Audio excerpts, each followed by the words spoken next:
I want to share with you ancient wisdom that has sustained a people through thousands of years of challenges, triumphs, and transformations.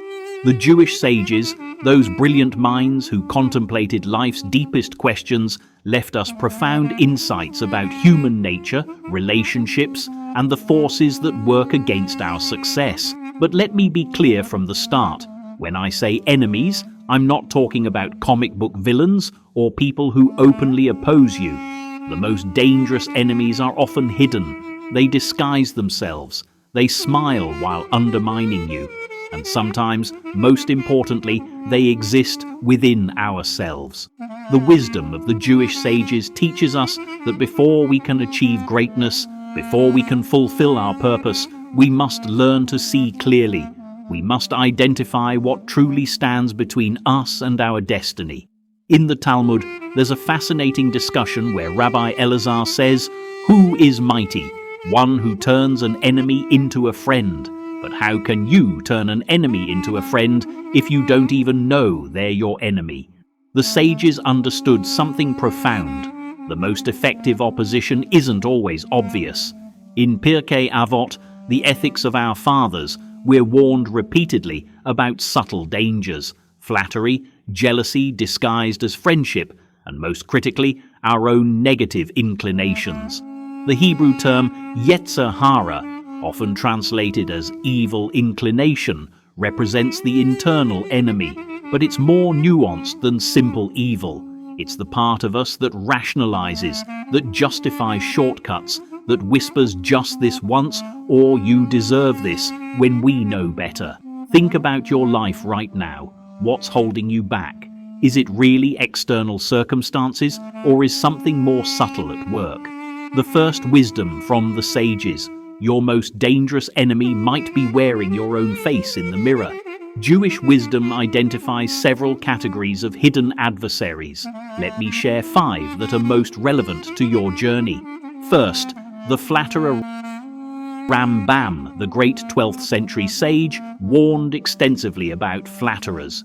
In his writings, he explains that a flatterer is worse than an open critic because they prevent your growth while making you feel good about your weaknesses. The Talmud tells us, love without criticism is not love. Real friends, real allies will tell you the truth even when it's uncomfortable. The flatterer tells you what you want to hear, not what you need to know. How do you identify them? Notice who never challenges you, who always agrees, who tells you your failures are someone else's fault. These people are keeping you small while appearing to build you up. Second, the subtle jealous. The sages teach us about ayin hara, the evil eye. While this has mystical connotations, at its core, it represents the destructive power of jealousy that doesn't announce itself. Proverbs tells us, jealousy rots the bones, but modern jealousy is sophisticated. It asks you questions designed to make you doubt yourself. It celebrates your victories with tight smiles. It shares concerns about your new direction when they're really afraid you'll outgrow them. Rabbi Nachman of Breslov taught that some people are joy stealers. They can't openly attack your success, so they diminish your happiness about it. That's great, but have you thought about, or I'm happy for you, but I heard that it usually doesn't work out. Third, the distractor. The Talmud asks, who is wise? One who sees the consequences of their actions. Distractors prevent you from seeing those consequences by constantly pulling your attention away from what matters. These aren't bad people. Often they're friends, family, or colleagues who genuinely like you. But every time you commit to a goal, they have an emergency. Every time you start building momentum, they have a great opportunity that will take you off course. The sages understood that time is our most precious resource. Someone who consistently wastes your time is an enemy to your purpose, even if they mean well.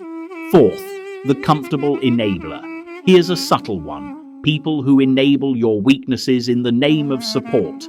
The Talmud teaches, one who is compassionate when they should be firm will eventually be firm when they should be compassionate. These are the people who say, don't be so hard on yourself when you're trying to build discipline, who bring you the very things you're trying to avoid because life is short, who undermine your commitments by making you feel rigid or extreme. Rabbi Hillel asked, if I am not for myself, who will be for me? Sometimes the hidden enemy is someone who prevents you from being for yourself, from demanding more from yourself, from honoring your commitments, from becoming who you're meant to be. Fifth, your own unchallenged stories. Finally, and perhaps most important, the sages taught extensively about the stories we tell ourselves. In the Talmud, there's a principle. A person is judged by their intentions, but we must ask, what are our real intentions beneath our justifications? We tell ourselves stories. I'm not good at that. People like me don't succeed in that field. I'm too old, young, unprepared. It's too late. It's too early. These narratives become invisible prisons. The sages would call this self-imposed exile. We exile ourselves from our potential through the stories we accept without examination. So how do we identify these hidden enemies? The Jewish sages offer us practical wisdom. Practice Heshbon Hanefesh, an accounting of the soul. Every day, traditionally before sleep, examine your day honestly. Who elevated you? Who diminished you? What patterns do you notice? The Mussar movement made this a cornerstone of personal development. Write it down. The act of writing brings clarity. Ask yourself, who do I feel drained after spending time with? Who challenges me to grow versus who confirms my limitations? What thoughts consistently undermine my progress? Apply emet, radical truth. The Hebrew word emet means truth. The sages teach that truth must be the foundation of everything. Be radically honest. Is this person actually helping me, or does it just feel good to be around them? Is this habit serving my goals, or am I rationalizing? Is this belief about myself actually true, or is it a story I've accepted? Observe ma'aseh, actions over words. The Talmud teaches, the essential thing is not study, but action. Similarly, judge people, including yourself, by actions, not intentions or words. Does this person's behavior align with their professed support? Do your own actions align with your stated goals? Actions reveal truth. Words can hide it. Seek Eitzah, wise counsel. Pirkei Avot instructs, make for yourself a teacher, acquire for yourself a friend, and judge every person favorably. But choose your advisors carefully. A true teacher will see your potential and your current reality. They won't flatter you or enable you. They'll demand more from you because they see more in you. Identification is just the beginning. The sages were practical people. They wanted wisdom you could use. For external enemies, the flatterers, the jealous, the distractors, the enablers, the Torah gives us a principle. Build a fence around the Torah. Create boundaries. You don't have to announce it or create drama. Simply limit access, reduce time, redirect conversations. Rabbi Nachman taught, the whole world is a narrow bridge, and the main thing is not to be afraid. You will fear losing people, disappointing them, seeming ungrateful. Cross that bridge anyway. For internal enemies, your stories, your Yetzer Hara, your unjustified comfort, the work is different. The sages teach teshuva, return or repentance. This means constant return to your highest self, constant recommitment to your purpose. When you catch yourself in a limiting story, don't judge, redirect. The Baal Shem Tov taught that where your attention goes, energy flows. Stop feeding the enemy narratives. Let me end where I began. Who is mighty? One who turns an enemy into a friend. Here's the deepest wisdom. Once you identify these hidden enemies, they lose much of their power. Awareness itself is protective, and with awareness comes choice.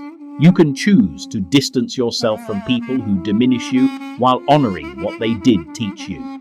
You can choose to challenge your limiting beliefs while having compassion for the fears that created them. You can choose to guard your time, your energy, and your attention as the sacred resources they are. The Jewish people have survived and thrived for thousands of years, not by being passive, but by being wise, by seeing clearly, by distinguishing between true friends and hidden enemies, by constantly doing the inner work. You have the same wisdom available to you now. You have the same choice. The question is, will you use it? Will you do the uncomfortable work of honest examination? Will you create boundaries where needed? Will you challenge your own stories? Will you demand more from yourself and accept less from those who would keep you small? The sages teach that every person has a unique purpose in this world, but you cannot fulfill that purpose while surrounded by hidden enemies, external or internal. Today is the day you begin to see clearly. Today is the day you reclaim your energy, your time, your destiny. The wisdom is ancient, but your application of it starts now.